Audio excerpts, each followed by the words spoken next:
Главное событие сегодняшнего вечера, и первым октагон направляется Жаныбек Улап. А у нас сейчас некое обновление за комментаторским столом. Прямо сейчас со мной комментирует главное событие Найза 50 Фаниль Радиков, бывший чемпион Лиги Найза в легкой весовой категории, изначальный соперник Наримана Аббаса, но, к сожалению, который вынужден был сняться по причине травмы.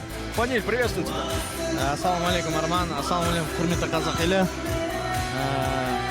Да, должен был драться в данном событии вечера, но по причине травмы решили вместе с командой, с нашими тренерами, Азизом Агай, Эдуардом Агай и руководством клуба, что нужно сниматься с боя, дабы не подводить никого, и решили сняться.